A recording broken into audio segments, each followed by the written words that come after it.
If the editor agrees that the value of his work is $80, why would I pay him more than $80? Well, to that point, and I do like Willie, to that point, you're just taking advantage of someone being naive. Not all of these people, as mentioned, they're beginners. Not all of them know what the quality of their work is worth.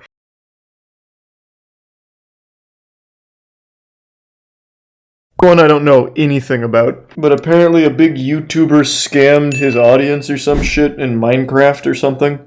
I'm really not sure. But it sounded interesting, especially because it's for 15 grand, so that's a pretty penny. And you know me, I love to learn about a good scam.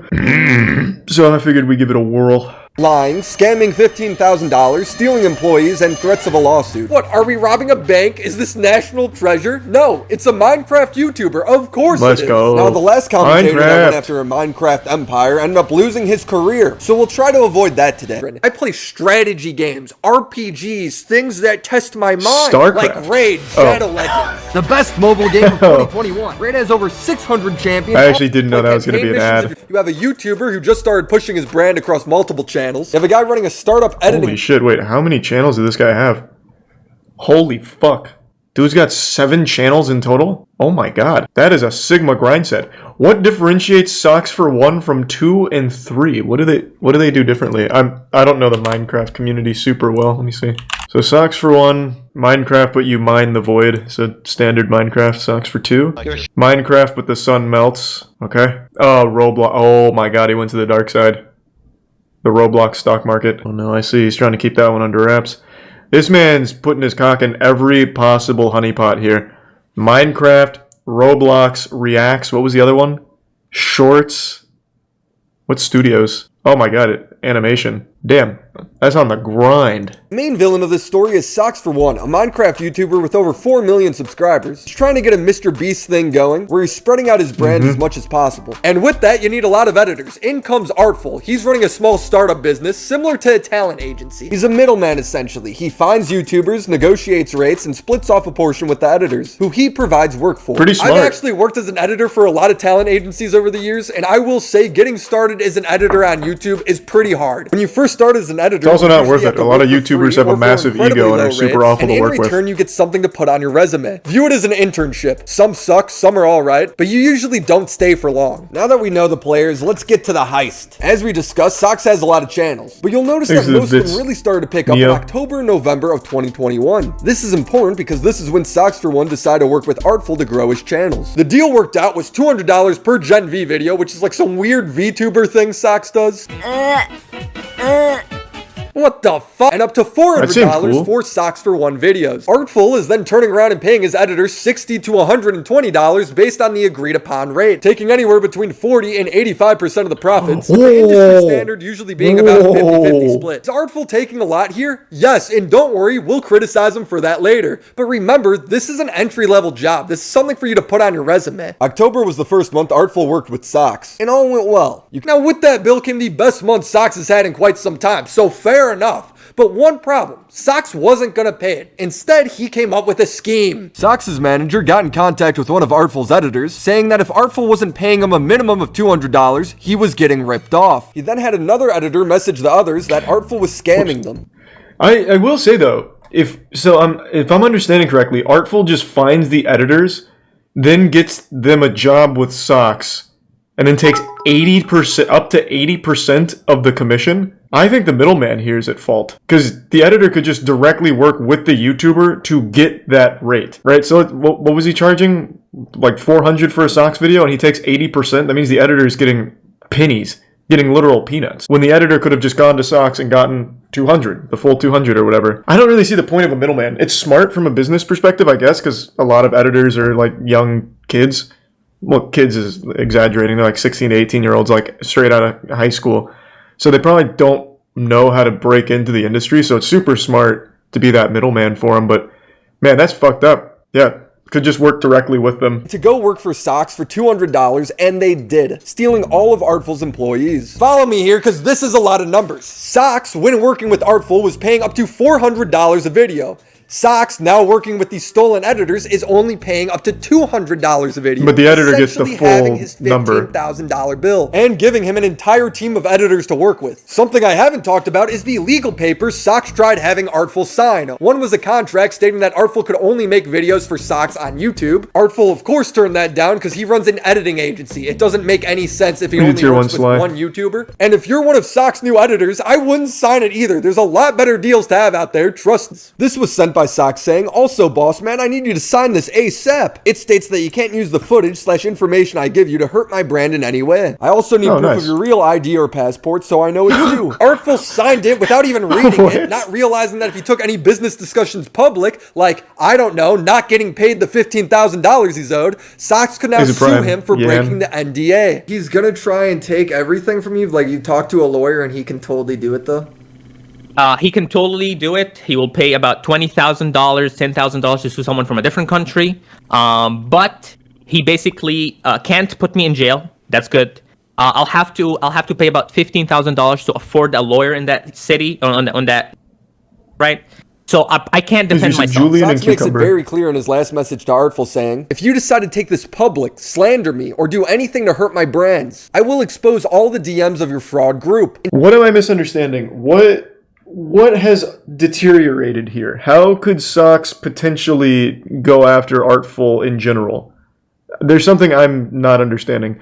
So he signed a contract that he can't hurt Socks' brand in any way.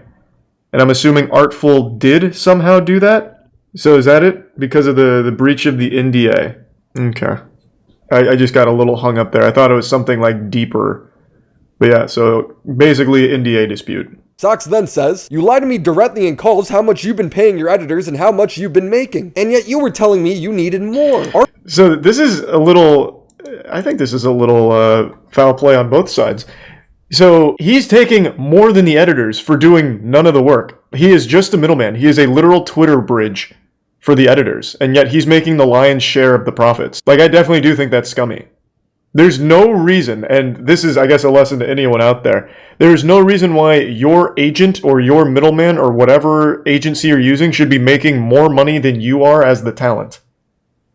There's no world where that should ever be the case. So I also, of course, I don't agree with Socks at this either, but this whole scheme here where for some reason the guy who's just sending DMs to YouTubers is making a lot more than the editors that are doing the work is also fucked up. It's always 15 to 35% max. I've never seen it go to 35% other than some really scummy agencies. Like some really alarmingly awful agencies. Artful told me that this simply wasn't true, so I reached out to Socks to see if he had any proof of this. Socks told me he'd make a second Twitter video clarifying everything. It never came out. When I asked Socks what was going on and if we could still talk, he ghosted me. When I tried to reach out to his editors to see if I could get a statement from them, they ghosted me too, making me wonder if they also had to sign NDAs. In fact, the only guy I could get in contact with was Socks' manager. He's the guy that tracked down Artful's editors and paid them all. When I talked to him, there's a whole new set of allegations that I haven't even heard of yet. So you're Socks' manager, right?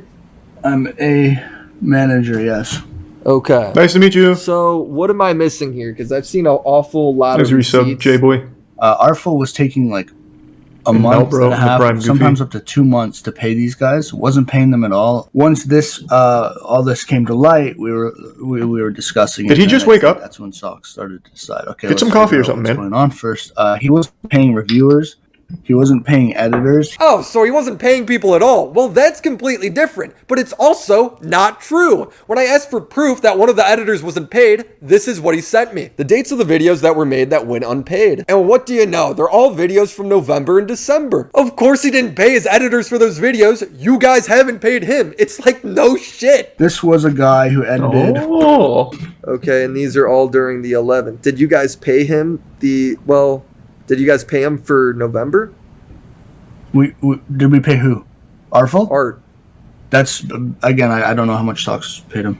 I just you know get what I'm saying? How can he pay these guys if you guys don't pay him? Yeah, of you course. You get what I'm saying, man? This is insane. I get that. I understand that, but I don't know. This is a good manager. How much was paid? Yeah, I don't know if he paid him. What the fuck am I supposed to do? Nothing was paid. I'm a manager. I'm not I don't one do that anything. usually records phone calls, but I'm talking to a bunch of liars and scammers. If they're willing to try and pull this bullshit on me, what are they saying to Artful's other clients behind the scenes? Sorry for going off on a bit of a tangent. Let's get back to Sock's goodbye message. He then says you haven't been reviewing videos. You take our feedback and copy paste it back to the editors. This again is only half true. An editor makes the video, Artful then reviews it. If you decide to take this public, slander me, or do anything, can someone just do this for me because I don't feel like doing it myself? What's 400? 80% of 400.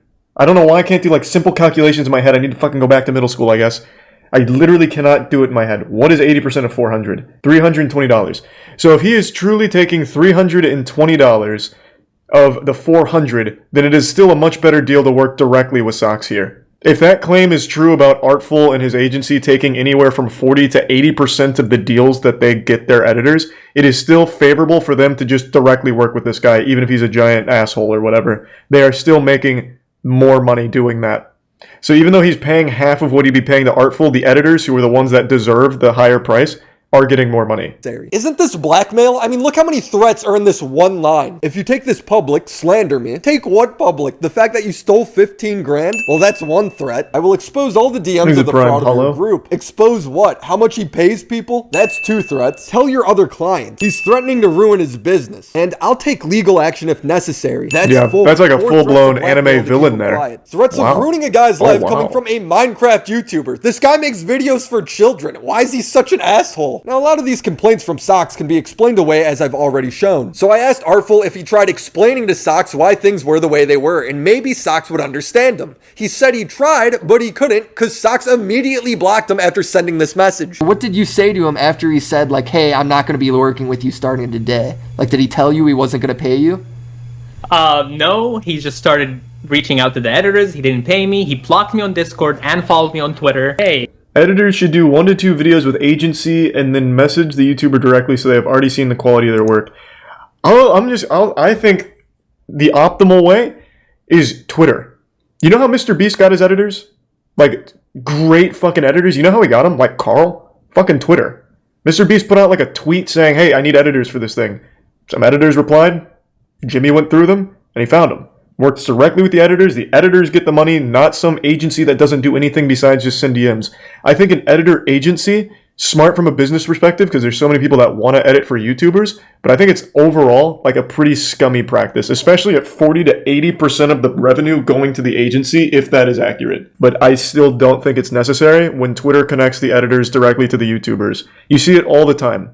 I think, I could be misremembering who it was, but I think even Leon Lush not too long ago said, hey, I needed like a new editor for something. So he made a tweet about it. That's how you find the editors. Like, because there's so many people and they're all locked in on Twitter. Fucking FaZe did like the whole thing for an editor. Again, they work directly with the editor, not like a agency middleman in between. Socks chose to go through the agency though. No, I get that. I'm saying like for editors, it is much better to not go through an agency. Like, I don't see why you would need that unless you're trying to fucking edit for, I don't know, Dwayne "The Rock" Johnson's YouTube channel. And in that case, you've already have no shot. But just like some fucking, you know, cock in hand YouTuber who's like already always on Twitter anyway, like just fucking post a tweet or just wait for them to post a tweet asking for editors. It happens all the time. Literally all the time. I mean, you can't make this up. It's hilariously evil. But we're not done yet, ladies and gentlemen, because this heist has a whole nother chapter. Artful at this point has no editors, his other clients are being told to leave him, and he's down 15 grand. At a certain point, he must have realized that if he gets sued, what can he lose? He doesn't have anything anymore. So he went public, making several videos exposing what Socks has done to him. One problem though, Artful has 26,000 subscribers, and Socks has 4 million. So all he has to do to defend himself is tell half-truths. Lie. Make one Twitter video responding. Hello, my name is Nicholas, and I'm going to be defending myself probably against the biggest scammer in the world. I'm I'm responding now because he's threatening me. You gotta love how this guy immediately plays victim after showing a completely valid DM from Artful. I've secured my connection with a big drama channel and they're gonna expose me. Oh, Yeah, Jesus. I guess that's a threat, but it's completely valid. I mean, what other choice have you left them? Send me all my money. You should. Compensate for the damages you've done to my company. You should. Compensate for the damage you've done between me and my clients. You should. And I literally have nothing to hide, and he's trying to manipulate the whole situation, so I'm just gonna send all the proof. The proof, remember that for me. First of all, this is like the cringiest video I've ever watched. He photoshopped his face to look like he's crying in the thumbnail. I'm gonna link it down below. It's like a comedy. That's good. skit, That's to a be good. honest. That's a Great good thumbnail. proof. What are you Amazing talking about? first point. The issue That he's slaps. bringing up is that I did not pay him. But I didn't for see the a red money I circle, owe so him. The reason I unlucky. am not paying him for this month of work is because he's completely scamming his editors. Can you believe this guy just admits that he owes Artful all this money? Like, he doesn't deny it. He just tries to justify it. I am paying 300 USD per video, and he is paying them $80. He's Again, keeping yeah, that's pretty 70% fucked up of the if that's revenue true. for doing absolutely nothing. I hate how this is getting pitched as a scam. It's so manipulative. If the editor agrees that the value of his work is $80, why would I pay him more than $80? Well, to that point, and I do like Willie, to that point, you're just taking advantage of someone being naive. Not all of these people, as mentioned, they're beginners. Not all of them know what the quality of their work is worth. And even still, in that case, why would I pay them more? Why do you take more? You're charging more, and you're making more than the editor who's doing the work. So even still, that's a problem. Like, it's still, at its core, an issue. Yeah, exactly. You are selling an $80 service for $300, and you're making most of that money. Who goes to the store and pays more money than what's on the price tag? Nobody. You agree to the price. That's what it is. He says he sends feedback, reviews the videos, but no, I'm doing Thanks, that. Lisa, He Rob. actually paid other people to do that for super cheap, and he would just copy and paste that and send it to them. Well, if you didn't block Artful, you would know that there's 2 steps to the review process. One is him or someone else he deems qualified reviewing the video. Then when they think it's good, the video gets sent to you or your manager for any final changes. For example, here's Artful's review. The corrections are about edits, sound effects, music. In Socks reviews, he has some specific changes, but overall he says the edits are good. Here's a typical review from Socks' manager. God, that is Notice how the changes so are small. much. It must be a fucking nightmare to edit for a Minecraft YouTuber. Holy shit. Look at this one. Remove the blowjob meme. Chibi's model has the likeness of a child. It's just inappropriate and weird. She doesn't like to be looted either. Cut right to 204. What the fuck happened here? Oh my lord. He's even like correcting grammar from the video. Like, take out certain things. Supply to supplied. Points porn. What? The fuck is that? What kind of fucking Minecraft video was this? Small corrections, mostly focused around errors with subtitles. Why? Because for Artful and most of his Is it editors, from English is their Rumple second Foreskin? language. But guys, this isn't just Socks being ignorant of the review process. He knows how this works. Because in the same video, one of the editors he messaged explains that to him. He gives me feedback that I do until he's happy with it. Then he sends it off to the client. Thanks for some Minecraft deja vu. YouTubers, ladies and gentlemen, lying and manipulating for as long as they could get away with it. Socks is paying the editors only $200, dramatically cutting down his bill. Not only that, but he says he's only paid about half the editors so far. That was a little disingenuous of the framing. You said only paying the editors $200, but that's more than they made with the agency through Artful. With Artful, the editors were only making $80 while being charged up to $400. So the editors came out on top in this deal here. That's framed incorrectly. The editors were not the victims here. The editors actually benefited more from Socks than Artful. There's no heroes in this story. I think Socks is a fucking douchebag here, and I think the whole agency here for editors is a very corrupt industry. No agency worth its salt, no agency in general, should ever ask for 40% minimum up to 80% of the profit. I've never even heard of that before. Even from one of, like, more of the most corrupt agencies, I've never heard of something that high. That seems like taking advantage of young people that don't know their worth. So again, I don't think there's anyone good here in this story. That's not the fucking point though. How is that not the point? It's still a problem here. Socks agreed to pay Artful these prices and then he ended up not paying them. Socks sucks. Artful owns a business where he takes up to 80% of the work his editors do. So the editors only make $80 while he's making up to $320 on some of the projects. That sucks. It's as simple as that.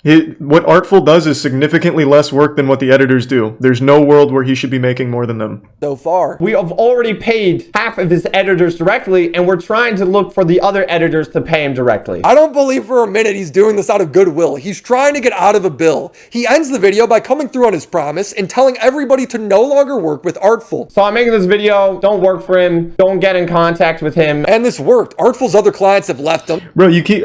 I see that you're here defending Artful, and I get it to a certain extent, but I'm not somehow making Socks look like a good guy. I think Socks sucks. Again, he did agree to this deal, for sure. He should pay the deal as advertised, but it's still a bad deal for the editors. At the end of all of this, the editors were the ones that were most victimized from this transaction. They benefited more when Socks reached out to them directly and paid them $200. That was already $120 more than they were making through that agency. Socks and Artful are both in the wrong for this. Oh, well, I guess Artful's not in the wrong for the situation. I think his business is very wrong. He's taking advantage of obviously young editors that don't know what their work is worth and don't realize that their agent shouldn't be making significantly more money off of their deals than they are. Some of them following in Socks' shoes and not paying them what they were supposed to. One guy it shouldn't be okay to exploit people like that. He literally said, "I'm not going to scam you like Socks." Red Shell responds with, "Lol, you want me to scam you like Socks?" Very funny, but luckily this story doesn't have a totally helpless ending. Yesterday, Socks messaged me showing that he paid Artful $13,000. It was less of a "I'm sorry for being a fuck-up" payment and more of a "please make this go away" payment, but he paid either way. He says, "Hey man, Happy New Year. I just watched Artful's video and honestly, he brings up the same points he did in his first video, and I've already said my side of the story. That being said, I fully back what I said and showed the evidence to prove it. However, out of good faith, I've decided to send Artful $13K. I'm going to use a word that some people might find problematic, but for special occasions like this, we have to bust it out. This guy's retarded. He bought a product, uploaded the product, and profited off the product. And when the time came for him to pay, he just said no. It's like me going to a restaurant, sitting down, eating all the food, and then when I have to pay, I'm just like, nah, I'm not gonna. Dine and dash, baby. Later, but that's it. And then finally, when the cops come to arrest me, I'm just like,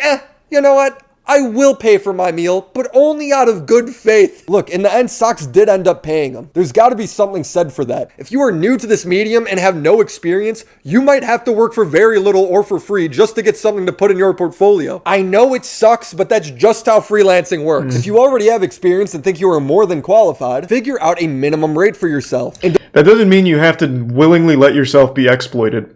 There is no agency, reputable agency, that will ever take 40 to 80%. Ever. Just because you might be new, you might be freelance, doesn't mean that you should willingly let yourself get fucked in the ass like that.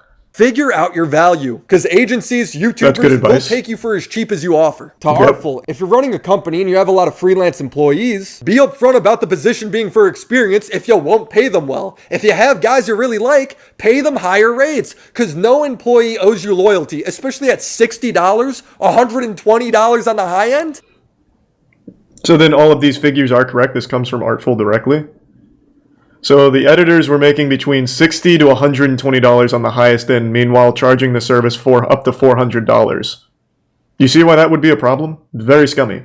And finally to Socks. If you agree on the price of a product and then use the product, you have to pay for the product. Kindergartners know this. You shouldn't be dumber than the average age of your audience. Also, editing agencies will never disclose the price they're paying their editors to the client. Otherwise, it just leads to the client stealing the editors so they pay cheaper rates. And oh look, that's exactly what happened here. Most agencies will have clients sign contracts so they can't do that. But luckily for Socks, Artful's pretty inexperienced still. That'll be it for today's video. I hope you guys enjoyed the New Year's heist. Follow that me was on interesting. Twitter if you want to keep up with me, the #1 tea channel. And as always, shout out to the Patreon homies. That was definitely pretty interesting, more so than I thought it would be. I thought it was going to be some like lame in-game Minecraft giveaway. That was good. Yeah, I don't think there's anyone that looks good in that situation. Though I think that may serve as an important lesson to any like up-and-coming like editors or Thanksgiving with man she texted by mistake. Jamal Hinton isn't related. In fact, you could call him the accidental Thanksgiving guest. Jamal and his girlfriend Michaela are permanent additions to my family. It all started in From a text message? when So Wanda cute. Dench sent her grandsons this text. Thanksgiving dinner is at my house on November 24th at 3 p.m. But she accidentally sent the text to a then 17-year-old Jamal Hinton. They quickly realized the mix-up. "Can I still get a plate, though?" Jamal wrote jokingly. "Of course you can," Wanda replied. "That's what grandmas do. This is so wholesome. What the everyone. fuck? So Jamal came over for Thanksgiving. I'm Wanda to be exact. Hi. I'm Jamal. They hit it off There's a so prime well, squeak. Wanda invited Jamal back the following year. Hi. And the next year. And the next year. Before they knew it, a tradition was born. She's a great person, and we love hanging out with her. Sadly, Thanks, last Seamus. year's Thanksgiving was bittersweet. Wanda lost her husband Lonnie to COVID. I miss him, fuck. but I know he's in a good place. Jamal was by her side. Now, 6 Thanksgivings later, the tradition continues. Someday you That are was going to do the cooking, and I'll come to your house. Wanda now has the nickname Thanksgiving Grandma for embodying the true She looks really spirit of young the for a holidays, grandma, too. opening her door to a total stranger. What a wholesome story. God damn. Why dad feels duped over land he bought for $9,000. You just going through Inside Edition or something, man? This father and son are kicking back on the new piece of land they just bought in South Florida. And we mean piece of land. Howdy, neighbors. Kerville Holness and his son Kerville Jr. thought they got the deal of a lifetime, paying $9,100 in an online auction for a home valued at $177,000. Ooh, that is a good deal. But you know what they say about deals too good to be true. The father and son team thought they were bidding on this property right here, when in fact what they ended up buying was a sliver of land about this wide, starting. How is that legal? Goes through the garage, What? 100 feet to the backyard. That's right. They didn't buy this 3-foot wide patch of green. They bought this, a strip less than an inch in width. It runs right through the house all the way to the back. What? They feel duped because they say the real estate auction showed the villa, not the strip of land. Why would you even sell that? Well, obviously to scam. Don't make me call it Inside Edition. Their new neighbors can't quite believe it. What do you think about this? I think it's ridiculous. I think it's just, I don't know how they Thanks for some even Gingolf. got to sell the land in the first place. So prime. how could this happen? The county claims the father and son didn't read the fine print carefully. They say it clearly shows the land value being $50 with a building value of 0. What? They're trying to say that this red strip right here is what was shown. Wasn't and that shown. You should have known. Wasn't shown. So wait, then by that logic, right? They're completely entitled to be in this house along this red line, right? So they can literally just live with whoever lives here, right? That's so fucking weird. How can you possibly sell that? If this was me, I would absolutely be incredibly petty. I would build on this line inside. I would make my neighbors have to fight to get me out. 'Cause fuck them. Not their fault, but fuck the county. I would start building along that line. I would put a giant, maybe like spiked fence or something. Like a privacy fence, if it's within HOA regulations. That's so crazy. How is that legal? But we are having a barbecue here tonight. Oh, are you? Oh. Welcome to the neighborhood. Oh my god. You can't because building code's not true. It's as long as it's within the HOA, you can do anything you want within your own house, right? And since you own an inch stretch of land inside of that house, you can build in there. You're just gonna have to pay for it, pay tax on it. Thanks for some Paxil in memory. No way they're getting that zoned. True, maybe not, but I'd do my fucking best. How bike shop owner discovered he was Jeff Bezos' dad. What? You would never guess in a million, or should we say 27 billion years, that this bicycle repairman is the long-lost biological father of Jeff Bezos. What? Amazon.com, the man who changed the way we shop. Look at 69-year-old Ted Jorgensen side by side with Bezos. They even share the same laugh. Until recently, Jorgensen had never even heard of Amazon. He doesn't even use a computer. Jorgensen says he still remembers the very last time he saw his son. I was working in a Walmart, and I remember them coming to visit me for some reason. And it was cold, and he had his little winter coat on, and I just remember him walking down the aisle coming to see me. Jeff Bezos' mother, Jackie, and Jorgensen were teenagers when they got married in 1963. Back then, Jorgensen was a... Nah, I don't believe this. Their son Jeff was born in 1964. After the marriage broke up, Jorgensen gave up custody. Jackie remarried. They need a DNA test.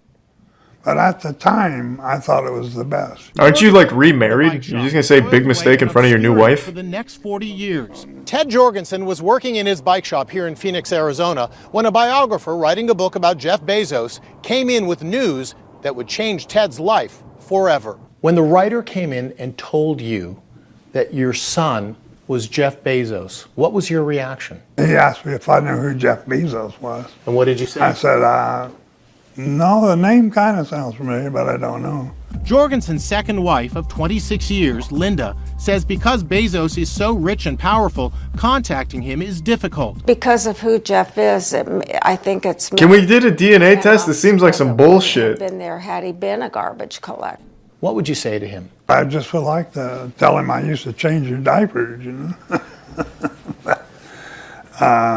And just see him, you know, shake his hand and tell him he's really done a good job with his life. Yeah, he's done a pretty good job. Oh, fuck. I already know the answer, but I'll ask anyway. Did Jeff ever even meet him? I already know he didn't. He probably spit on his grave. Yeah, he met him the next day with Prime. Dope. A woman unknowingly bought a used flood-damaged car. Is this just another Inside Edition story? Woman accidentally sits on guy's face. It's just another Inside Edition story. Jesus Christ. I think it's probably enough Inside Edition for one night. Alright, fine. This better be a crazy one. This doesn't sound very crazy. The historic storms that swept across the USA this year left houses and cars underwater. Actually, thousands of cars washed away and flooded. This is one of those vehicles caught up in Hurricane Ida in this South Orange, New Jersey parking lot in September. And we're about to open its doors for the first time since the storm. Let's check it out. Oh my God. So gross. It's pretty good. Everywhere. This is pretty gross. Yeah, it is. Undrivable. It's undrivable, won't start. It should just be junk for parts. Junk indeed. And yet, experts warn after every major flood, thousands of vehicles like this one are cleaned up and resold to unsuspecting buyers. Oh, That's get what fucked. Joyce Darden says happened to her used car. Thanks, She says she Yobakeen. bought it from Enterprise Car Sales for $17,000. Now everyone Enterprise will pick you up and fuck you. No, it has nothing to do with COVID. Joyce says her car is actually making her sick. Houston auto appraiser Roy Bent inspected the car, and within minutes, he spotted what he says is proof of mold and water damage. That's rust. Wow. That's a lot of rust. That is a telltale sign that the vehicle's been involved in a flood. Joyce says her doctors believe her headaches, earaches, and sinus infection were triggered by severe mold exposure. Yeah, that sounds about right here. Steps on the floor and runs the AC. She's just breathing it. Mold expert Hansel O'Halloran says he found His name is Han Solo? levels of toxic mold in the carpets of her vehicle. This should never happen to anybody. Enterprise tells us there was no record of water damage to the car before they sold it and that they stand by the sale. They also say they offered to inspect the car and buy it back. And how can you tell if you've got a flood car? Well, come to our website, InsideEdition.com. How can you tell if you have a flood car? If you're literally getting sick driving it? Does it smell like mold? Buy it back for $300 or more? Buying a flood car, I mean,